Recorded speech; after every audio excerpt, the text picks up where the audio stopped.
Hi guides, welcome another mini vlog in our channel. So ఇది వచ్చేసి morning routine అనమాట. ఇంకా ఎర్లీ మార్నింగే నేనైతే ఇక్కడ ఇడ్లీ పిండి అయితే పట్టేసుకుంటున్నాను. ఎందుకు అంటే నాకు నైట్ డిన్నర్లోకి కావాలా, నెక్స్ట్ డే మార్నింగ్ కూడా బ్రేక్ఫాస్ట్కి కావాలి కాబట్టి. సో పప్పు అండ్ రవ్వ నేను నైటే నానేసుకుంటాను. సో అలా అయితే ఇడ్లీలు చాలా సాఫ్ట్గా వస్తాయి అనమాట. సో ఇంకా మార్నింగ్ లేవగానే బయట వర్క్స్ అన్ని కంప్లీట్ చేసేసుకొని పప్పు అయితే మిక్సీలో గ్రైండర్లో వేసేసాను. ఇంకా అది గ్రైండ్ అవుతూ ఉంటుంది. ఈ లోపు నేను ఇక్కడ టీ పెట్టేసుకున్నాను, అటు పక్కన పాలు కాచేసాను. అండ్ దాంతో పాటు ఇంకా పచ్చడి కావాలి కదా బ్రేక్ఫాస్ట్లోకి, దాంట్లోకి అయితే పల్లీలు పచ్చిమిర్చి వేయించేసుకొని పచ్చి కొబ్బరి వేసి వేయించి చల్లారడానికి అయితే పక్కన పెట్టేసుకున్నాను. ఇంకా ఈ లోపు నా వేడి వాటర్ అయితే తాగేద్దాము అనేసి వేడి వాటర్ అయితే పెట్టేసుకున్నాను. ఇంకా వేడి వాటర్ తాగేసి ఆ తర్వాత ఇంకా పచ్చడి చల్లగా అయిపోతే ఇంకా పచ్చడి కూడా పట్టేసి దానికి తాలింపు వేసి పక్కన పెట్టేశాను. ఈ లోపు నాకు టీ అయితే రెడీ అయిపోయింది. ఇంకా టీ పోసుకొని వచ్చి కూర్చొని ఒక 5 to 10 minutes రిలాక్స్డ్గా టీ తాగితే మనకి డే అనేది చాలా బాగుంటుంది కదా. ఇంకా టీ తాగుతూ కాసేపు లలిత సహస్రనామాలు, కనకదార స్తోత్రాలు ఇలాంటివి వినుకుంటూ పిల్లలతో మాట్లాడేశాను. ఈ లోపు నా గ్రైండర్లో పప్పు కూడా నలిగిపోయిందండి.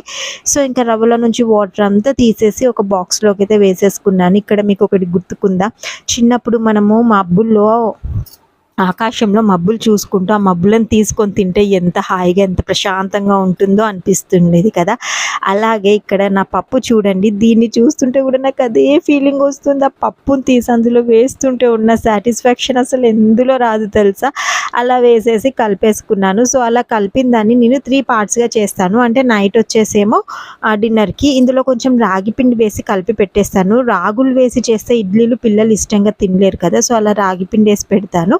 అది ఈవినింగ్ స్నాక్స్కైనా లేదా నెక్స్ట్ డే మార్నింగ్ బ్రేక్ఫాస్ట్కైనా అవుతుంది. అలా మంచిగా కలిపేసుకొని 3 పిండ్లని ఇంకా ఫర్మెంట్కి వదిలేస్తాను అనమాట. ఇంకా అవి 3 అయిపోతాయి. ఇంకా నైట్ డిన్నర్లోకి అయితే ఇదనమాట మాకు. ఇంకా చెప్పాను కదా పచ్చడి కూడా చేసేసాను అనేసి ఇంకా దాన్ని కూడా తాలింపేసి పక్కన పెట్టేసుకున్నాను. ఇంకా ఇవాళ బ్రేక్ఫాస్ట్కి వచ్చేసి నేను అలసంద గారెలు చేస్తున్నానండి. సో నార్మల్గా మా ఇంట్లో అలసందలు ఉడకబెట్టినవైనా సరే, ఇలా గారెల్లాగైనా సరే, అలసంద టమాటా కర్రీ వండుకొని అయినా సరే తింటాము. సో అలసందలు అనేవి మస్ట్ అనమాట.